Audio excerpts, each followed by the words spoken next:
My parents knew, like they were fully aware. I couldn't stop talking about the guy. That's kind of the traditional Mennonite age. What am I gonna do? Take you out to the water fountain? It's hard to break up, you know, and came back 3 weeks later and, you know, proposed. You physically can't, like, you're not allowed to hang out. Anyway, I'm a very private person and I knew I did not want to kiss him for the first time on our wedding day. Did your mom ever talk to you about physical stuff? It's my story. Yes, I have regrets. And like a honeymoon, that's a whole other thing. Yes, the first night is a big deal.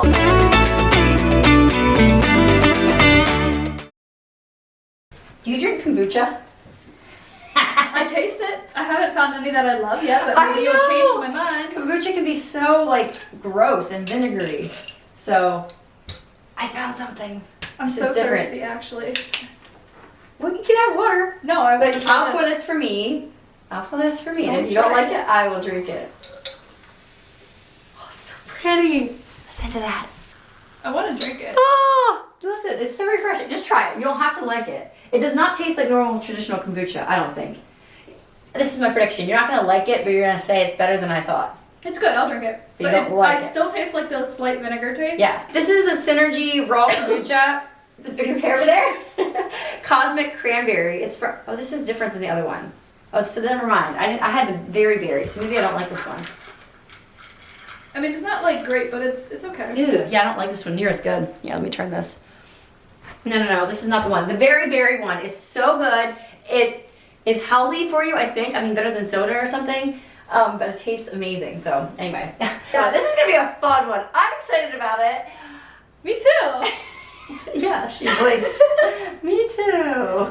Yeah, I am. It'll be fine. Anyway, before we get into talking about dating and our stories as dating as Mennonite gals, almost 10 years ago. 10 years ago. Yeah, 10 years ago. Well, we've been married for almost 10 years. So even longer than 12 that. years ago. Yeah, so there's definitely some things that are unique to the Mennonites. So you'll definitely want to stick around to the end where we share some kind of crazy stories, some funny stuff. Yeah, so this is going to be a fun one, a good one. And we're going to try to make some points out of this as well. And definitely this might be something that you want to show to your teenage daughters if you have one. Or I know we have a lot of like younger sisters that like to tune in and listen. And so I hope that we can, you know, I myself, we're both the oldest in our families. And so we've always had younger ones under us. So maybe we can bring you guys into the fold a little bit too. Not that we're like the most shining examples, but we did live through that era of life and we learned some things the hard way. So before we get into it, what is your homemaking tip today, Jayna?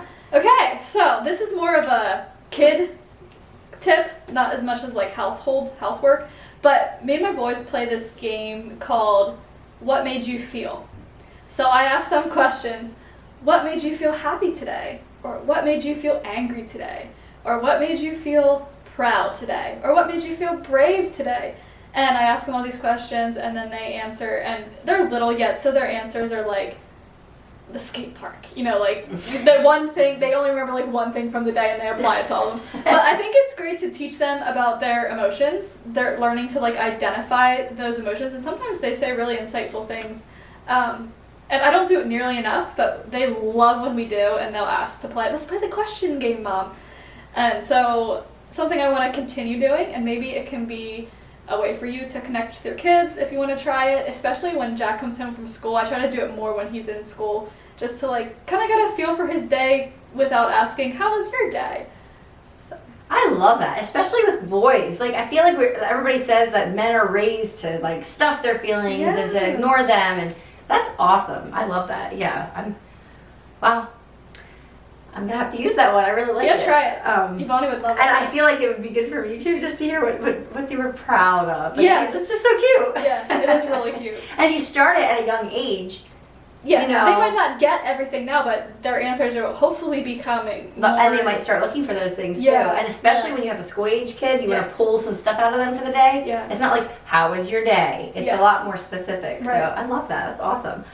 Okay, my tip is, I didn't think this was a tip, and then I was talking to somebody this week, and apparently it's not as obvious as I thought, but how many of you know what I mean when I say manoring out your vehicle? I've heard the phrase. I feel like that's a Mennonite thing. I don't know, like you muck the stalls. I don't know, but somehow the analogy of mucking stalls and cleaning out your van just feel pretty equivalent sometimes.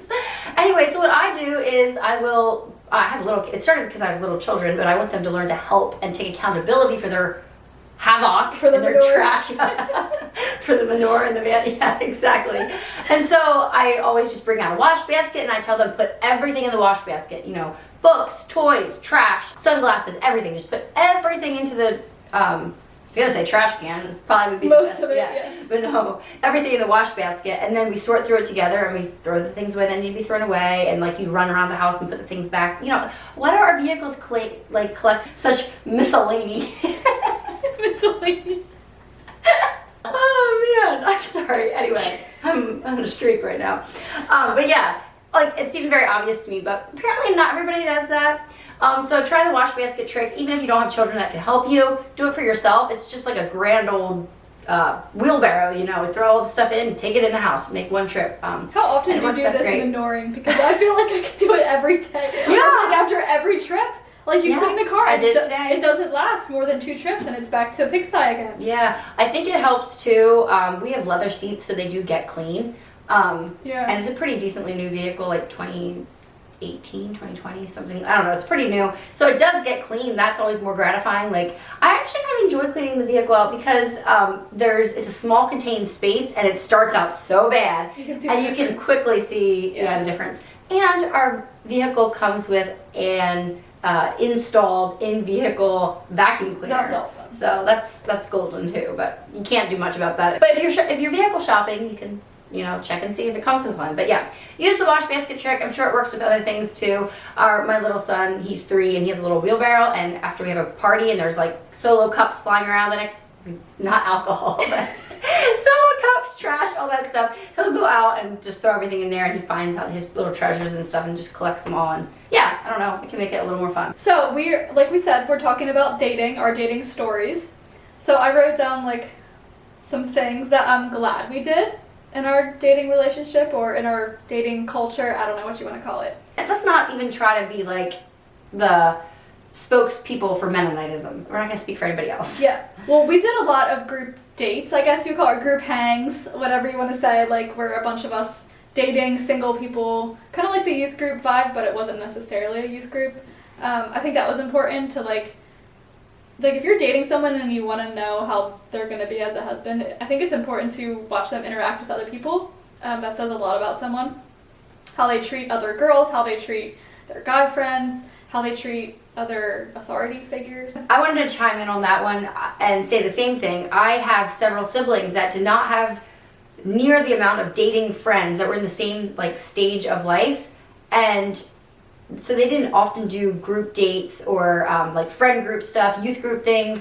The youth group I came from, when you started dating, you still kept coming. Like, you played volleyball and mixed in with everybody else. You didn't have to always be with your boyfriend every time. And like, it was so awesome. I love that culture. But, the Mennonite church right down the road that was the same denomination, same everything, when they started dating, they disappeared. They left. Like, you weren't welcome in the youth group anymore. And so then what were they going to do? And like, they often were hanging out by themselves and they didn't have a couple friends. And there is, like you said, so much value in seeing your potential spouse in sometimes, different situations with different people. And they can be one way around you and another way around their friends. Like, if they're two-faced, it's going to come out a lot quicker if they're around other people. So I would just really encourage you, if you are in a dating relationship, like find other people that you can be with. And even, I think dating couples is great companions to have too, like other people that are dating. But even if they're not dating, even if it's just like single friends. Yeah, like maintaining your own individual friendships, like you with your girlfriends and him with his guy friends. Like, don't let those go just because, you're dating now and your other friend might not be. Like, you need to have time with just girls and him with just guys too. I think that's important. And if you are a single girl and your friend starts dating, have a little grace. It's going to be hard for them to be the exact same person and hang out with you the exact same amount of time as when they were single, Right. But at the same time, I think you can still have those friendships, and it's actually kind of a benefit in some ways not to be in the exact same stage all the time. It gives you stuff to talk about, and like it gives you objective opinions. Don't lose your single friends. I think people do that far too often. They'll just be gung-ho over this new relationship, and then they don't take time for their girls' nights and things like that. Yeah, and then what happens when you lose that dating relationship? Then you have no friends. Or what happens when you are gung-ho about this guy, you get married to him, you're in your house, you're cleaning your house, Saturday night, your parents are busy, his parents are busy. Who are you gonna hang out with? Right. You know? Yeah. You have to. Yeah. Then you have to start from scratch. Dating isn't from scratch. Yeah. Also spending time with family. We spent a lot of time with my family, some time with his family. I think you can tell a lot about someone by how they interact with their family too. And you're going to be a part of that family if and when you get married. So I think it's good to spend at least some time with their families. So we went to completely different churches, and Eric didn't, we were pretty sure we were going to join my church, but he didn't make that move until we were sure we were going to get married. I know sometimes people they go to the same church, have all the same church friends, and then if that relationship doesn't work out, then you don't even have a church to fall back on. So I think it's important to keep in tune with your home church. And then the decision to what church to join, I think, can come when you're engaged or getting married. You don't have to make that decision when you're dating, for sure. Okay. Interesting. That's my opinion. That's great to hear, because you came from different churches. Yeah. Josh and I were very similar churches, so it wasn't. So you didn't really have to. We went to the church that was in closer proximity, literally. That's how we made our decision, so it wasn't even hard. And then later on, after we've been married, actually it was getting pregnant that made us take it seriously about let's plug into a church that we really fully can plug into.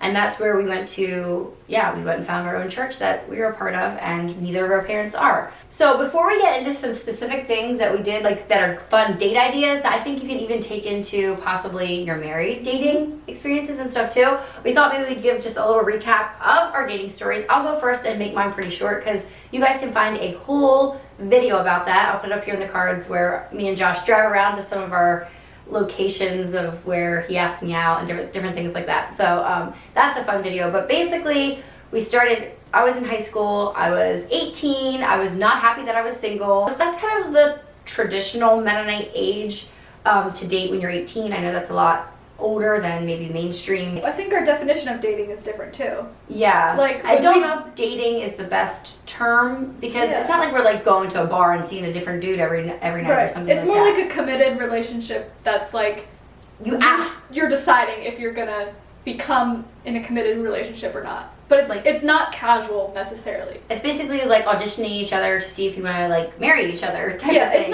It's not like courtship though. I mean, it's different than that. It's just what's courtship?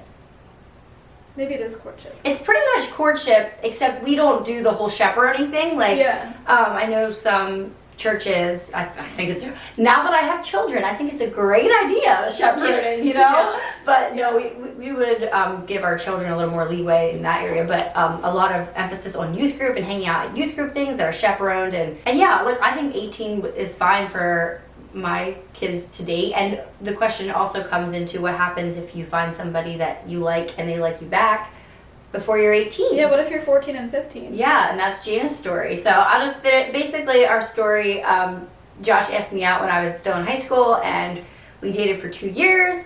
We got married. I went to high school, he didn't, so he kind of joined a lot of my high school friends, that group, and then we also had a youth group friends, so that was great. I felt like we had a diversity in friends, a lot of dating couples. That was really fun. We all started dating at the same time because we all graduated at the same time, and did a lot of good years. Neither of us went away anywhere on any mission work or anything like that, because I was teaching school, and we just did different Bible schools and things like that throughout those years.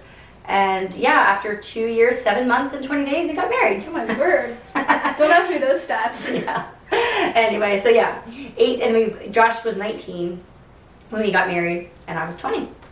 But that was back in 2013, So Eric and I met, it was actually school cleaning before school even started that we officially met. High school, yeah. So basically from day one, I was pretty sure that I liked him. I thought he was adorable and funny, hilarious. He made me laugh all the time. And he says that he also liked me right from the beginning.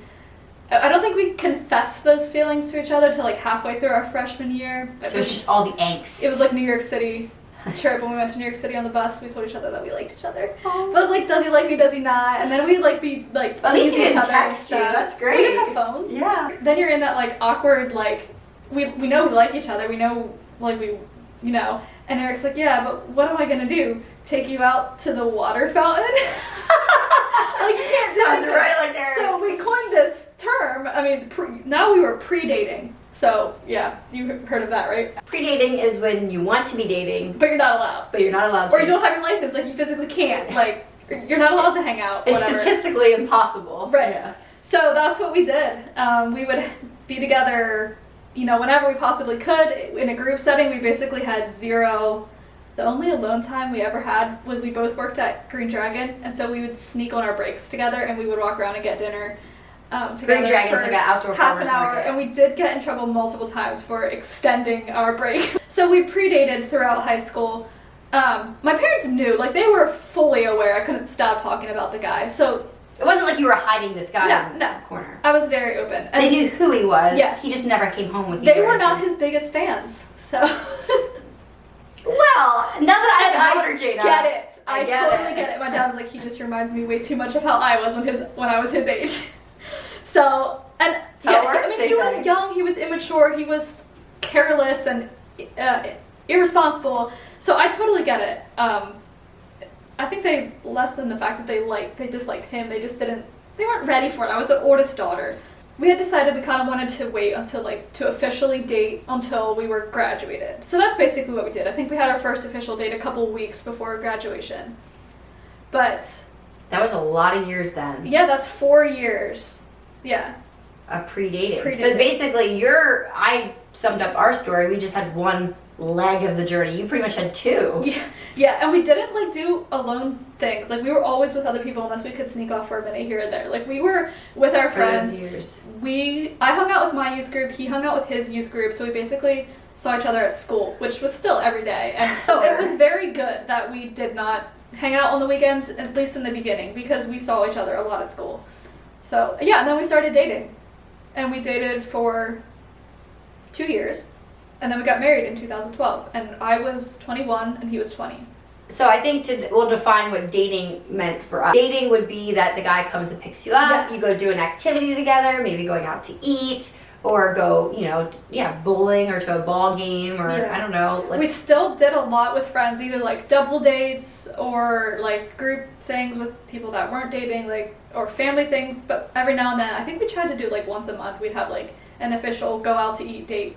That's interesting. Yeah, because me and Josh were full of FOMO. If there was a party happening, we didn't want to just be off by ourselves. We were like, we're going to go to the party and then be by ourselves. Yeah, we did that So too. we would often go do what was happening with the youth group or with our friends, or we'd go to the Buck and watch monster trucks and stuff, and Or the fairs, I don't know, all the fairs. the fairs, you go to. yeah, the fairs are big, or just different. Church sometimes. And then after that, we'd come back to my place, and then we'd have a date, as what we called it, where Josh and I actually had this little devotional book. We would write in what we did that weekend, and then we'd read this short devotional together just to, I guess our hearts were in it, but we were just trying to do the right thing, go through the motions. Yeah. We'd have some devotion. It sometimes brought up some thought-provoking stuff, We but had a book too, but I forget what it was called. I feel like most of our good conversations were in the vehicle driving Yes, places. yeah. There's something about, you can talk about more things when they're not boring their eyes into you, and you want to talk about We something fell that's asleep a lot. Legitimately, Eric would fall asleep. driving. No, on our dates, at my house. When you're sitting Yeah. on the What time okay. did Josh have to leave? Yeah, that was another thing. My parents didn't put a lot of rules on us. I think that's because they kind of trusted us, My parents put so many rules. because they didn't trust you. Yeah. Okay. Yeah, we didn't have a ton of rules. We were both the oldest, so I'm shocked that his parents let him date at 17. But our parents didn't have we actually did not have a lot of accountability. We could have got our way with all kinds of stuff. But I think that's where the wisdom of our parents came in. They knew I had this big sister syndrome. I did not want to mess up. And then I'd have to see, whatever I did, I wanted to be okay with my little sisters doing. I don't know why I felt such a, you're an oldest too, and you never felt that weird sense of responsibility. Maybe I just ignored it. I don't know get what why. you're saying. But I was I'm not going to, and I had all these stipulations and rules, and I still live this way in my life. I put a lot of weight on, I don't want to have any regrets. I don't want to have any regrets. And so that's how I lived my whole dating thing, and maybe sometimes it was a little extreme. But I was teaching school the whole time we were dating. Yes, I started dating. I started teaching school right out of high school. It's a Mennonite school. Things are a little bit different. But yeah, so I realized that I could not teach school and be tired the next day. So Josh would actually leave at 10:30. No, he left at 10:30 so he could be home by 11 because he wasn't 18 yet. Yeah. That's the rules in Pennsylvania. You have to be off the roads by 11 o'clock if you're not 18 yet. Anyway, so for the first several months, he was home by 11, and he lived 45 minutes away. And then after that, he would stay till 11, and then he would drive home. So yeah, we didn't hang out super late. I know a lot of our friends hung out way later than that. But I needed my sleep, and yeah, Josh he worked really hard, so he had to get up at like 5 every morning. So we didn't date too late into the evening. Looking back, if I had like my children dating, I would definitely put a curfew on things. Yeah. Ours was 11:30, and we would push it sometimes, and my dad usually knew, and then if Eric left at 11:45 one night, he had to leave at 11:15 the next night to make up for that. So I think 11:30 was plenty late. I mean, what do they say? No, nothing good ever happens after midnight. I would, for my own kids, I might say that they have to be out of there by 11, but I don't have daughters, so maybe my sons have to be home by 11. I don't know, but Eric was 18 when we started dating, so we didn't have a legal curfew. His parents really didn't have any rules for him that I know of. I think he was supposed to be home by midnight, but yeah, I mean, if he was at my house... We'll just chalk that up to him being the youngest. He was the youngest, totally unsupervised. But yeah, my parents were pretty strict because we were young and they knew, you know, we had been together for so long, so it was good. Oh, some things we didn't do or we weren't allowed to do. I don't know about you and Josh, but we were not allowed to go swimming together or like when we were dating. Like, we were not allowed to go boating together. Yeah, anything like that. Anything where you were in a swimsuit, like we weren't. We did go to Hershey Park, but we wore like regular clothing. Like we didn't wear swimsuits. Same. I think I wore like a skirt and, a like an athletic shirt, and You could still get wet, but like no swimsuits. We did not go on overnight trips, like even with family, like family cabin weekends. Eric was not allowed to come with me. I was not allowed to go with him. Same. I don't know if we mentioned it lately, but her mom and my mom are sisters, so there's a lot of overlap in some of the And that rules. was actually different than a lot of my friends. A lot of my friends did go with their boyfriends. We didn't actually watch movies together either, like very rarely. As a group, we would sometimes, but like that's just not something we did. I don't know that that was really a rule necessarily, but we just didn't. And then when we got married, we found that we just loved doing that, like watching shows or watching movies together. It was kind of cool that we saved it till then. I don't know. So I feel like we're saying lots of weird things that we don't even know are weird because they're just how we were brought up. I think a big topic when it comes to Mennonites and dating is like how physical are you? And obviously I think most of you would know that Mennonites would stand for purity before marriage and like not sleeping around and stuff like that. And so maybe you're having questions like how did that look, or did you have any guidelines for yourself or things like that? Did your parents like since you didn't have chaperones, what happened? And so I'm just gonna give you like the hardcore stats, I guess you could say. Josh asked me out in January and I decided I didn't really want to date for real until I was graduated. So we had our first real date June 4th after we had graduated. That was the first Saturday afterwards. We held hands on that day. It was such a big deal. Oh my goodness, whatever, like my heart skipped a beat, and like we were on a walk and he like reached over and held my hand. Oh, I remember that feeling. Oh my goodness. Anyway, and then so what progresses next? Hugging?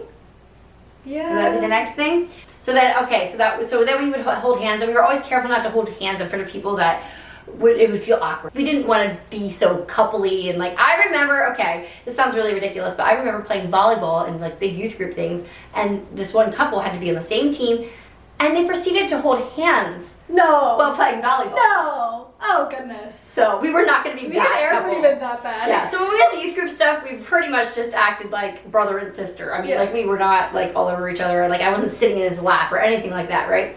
And okay, so the next thing would be like hugging. Well, I did not want to do side hugs and okay, the other thing is with our Mennonite culture, we're not really huggy people. Right. Like you might hug your girlfriends and stuff like that, but you're not going to just hug your guy friends. No. Like that's not a thing. That'd be shameful. It might be It wouldn't, but it would. I know, like nowadays, like it might be a little bit different, but back then, like I didn't even hug my brother, you know. No. Anyway, so I was like, my first hug, it's got to be a real hug, right? Okay, so I vowed I'm not gonna hug him. I knew then that he was gonna go off on mission work for 3 weeks, and I was like, I'm gonna hug him before he leaves for that. And guess when that was? That was a whole 1.5 years later. Oh my goodness. Now looking back, I'm like, that was a little unnecessary, I guess you could say, but you know what? You go, girl. You have your standards and you hold them up. It's fine. Anyway, so I did give him a hug, and it meant so much to him. Oh my, right? He went off as in love as ever could be, you know, and came back 3 weeks later and, you know, proposed. Really? Anyway, so we still hadn't kissed yet either, but we did kiss. I know this is another thing that a lot of people might be shocked about, but we both kissed before we got married, and I feel like that's pretty common. Would you say? Or do you think I mean, I think a lot of people say they're not going to and then end up doing it anyway. Really? Oh no, that's the other thing. I would never make a rule and then break it. Like, I didn't make my rule unless I was gonna stick with it, right? Yeah, that was you. Another rule I had was I was never gonna lay down beside Josh. I don't know. I just read somewhere in like a Shanti Feldhahn book or something about that. I have no idea. So one night we're laying on a blanket, looking at the stars, and I laid down, and Josh laid down. So I sat up. So Josh sat up. And I laid down, and finally Josh is like, what's going on? I'm like, I just promised myself that we would never lay down beside each other. And he's like, whatever. Like, that was so weird. Anyway, but to me it was like a line in the sand. This is so important. He did not pressure me or anything. Anyway, I'm a very private person, and I knew I did not want to kiss him for the first time on our wedding day. I just knew there'd be way too much pressure with other things. And I think there were some of my friends that would have wanted to wait till they got married, but that wasn't super common. I think most people waited till they were engaged. So maybe that surprises you. Maybe you thought Mennonites only kissed on their wedding day. But so yeah, and I was like, well, our first kiss is gonna be a real kiss. So he leaned in to give me a little peck. What was it? I think it was our dating anniversary. So we got married July 20th. This was like probably June 4th or something, like a couple weeks before we got married. And he leaned in to give me a little kiss, and I like kissed him right. I never heard that story. He was quite shocked. Nice, go Megan. And we kissed all the time from then till we got married, and it was nice. Wonderful. In hindsight, I'm happy with the timeline. Maybe I was a little bit strict with myself about some things, but I would encourage any of you girls that have physical boundaries that you want to keep, don't be with a guy that's pressuring you always to cross those. I think that's really important. Like, even if it's not important to them, they should see that it's important to you, and they should respect that. But yeah, I'm not saying my way is the right way. It's kind of humorous now looking back on it. So I'll tell my story. So like I said, Eric and I started liking each other when we were very young. And we predated for 4 years and then dated for 2 years. So that's 6 years of relationship. And we were told or taught in high school that when you are in a relationship with someone, especially a dating relationship, that you grow together body, soul, and spirit. And so those three things should be growing at the same rate in a healthy relationship. So what do you do in like a healthy relationship when all of a sudden like you're at your limits, at your standards with body? Like, it's hard to shut that off and continue growing soul and spirit. So without increasing the physical. Right. If you so that was very hard for us. It was something we struggled with a lot through our dating years. I think we kissed, like, we said we weren't going to do it before we were engaged, but it was before we were engaged. So our relationship, I would say, was like a healthy relationship as far as those things go, because we were progressing like super slowly. I mean, we didn't hold hands until, I don't know, maybe a year after we liked each other or something like that. Like, you held hands on your first date, like, yeah. So it's so different. Your story is so different based on circumstance, I think. So I can't say that I don't have any regrets in that regard. Like, there are some things that I would want my daughter or my son to do differently, some things I would possibly want to do differently. On the other hand, I don't know what we could have done to change it or what we could have done to be better, because we didn't want to break up and we couldn't get married. So we were in kind of a tough predicament. Maybe one of us could have went away on the mission field, and we did talk about that, but that would have pushed our marriage timeline back even further because finances were an issue. So I don't know. It's my story. Yes, I have regrets, but I don't know that I would change it because it brought me to where I am today. I could have broken up with him, but I didn't want to do that, So I'm glad we stayed together. I'm glad we worked through it, and I'm glad we got married. Did your mom ever talk to you about physical stuff? I talked to my dad more, actually, and he said if you end up barefoot and pregnant, I'm not supporting you. Or something like that, So I remember confessing to my dad the first time we held hands, and I was like, we held hands, but we're not going to do it again. And he's like, yeah, right. So, I mean, up until a certain point, I was pretty open with my dad, and I think that was really good. Like, you said your driving force was to be a good example for your siblings. I would say I wanted to make my dad happy. I wanted him to be proud of me. I didn't want to disappoint him.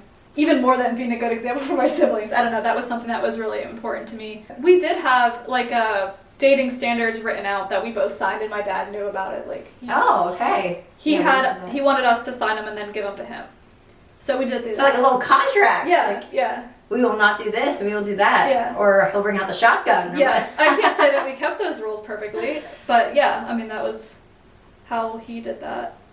It looks so different now that I have a daughter. Like, Yeah, oh my I'm goodness, sure. it looks so different. Yeah, my dad and I had like a really good relationship, and yeah, he knew a lot. Like I was accountable to him, and I think that was good.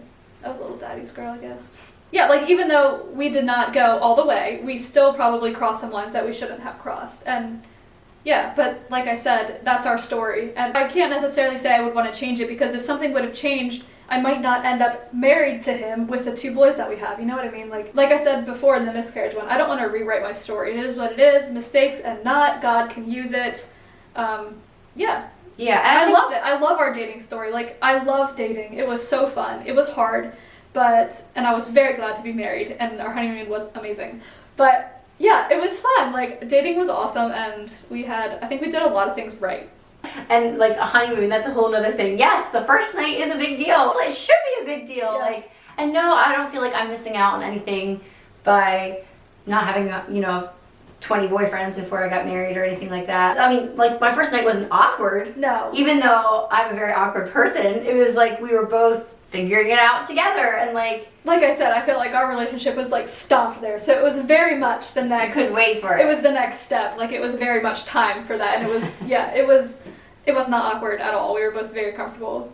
Something that I think we're very fortunate with is that we didn't have to deal with a lot of breakups or anything like that. We both ended up. You mean me and you? Yeah. Yeah. But I mean, that happens with Mennonites too. You might be dating the wrong guy. Well, then what do you need to do? You need to break up if they're the wrong person, Yeah. And that's something that I went into, like, from the very first night. I remember putting on my most comfortable dress that I felt pretty in, and Mom's like, why are you wearing that old dress? And I'm like, because he's going to like me for me, and if he doesn't like me, he might as well dump me on the first night rather than I was just like, I knew that we were either going to get married or break up.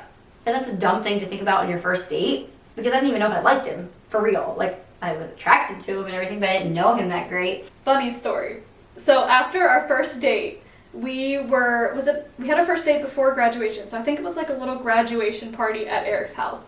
And his sister was there. And I kind of knew his sisters, but not really, because I hadn't spent much time with them yet. And I walk in and his one sister goes, oh, I heard you had your last date the other night. And I was like, and she's like, I mean, first date. It was hilarious. It's like, way to break me into the family. You thought we were going to get broken up with. Oh, yeah. That's so funny. I was going to say another thing that I could have done better in dating relationships and just being a youth in general is to be a little bit more respectful to my parents and take their advice a little more seriously. Like I said too, like our predicament, maybe if I would have respected them a little bit more and, stayed way more within their guidelines instead of trying to push every single rule. Yeah, I don't know, just respect in general for my parents, because your parents are such an important part of your life. They're such an important part of my life now. Like, imagine if I would have cut ties with them then. Like, who would babysit?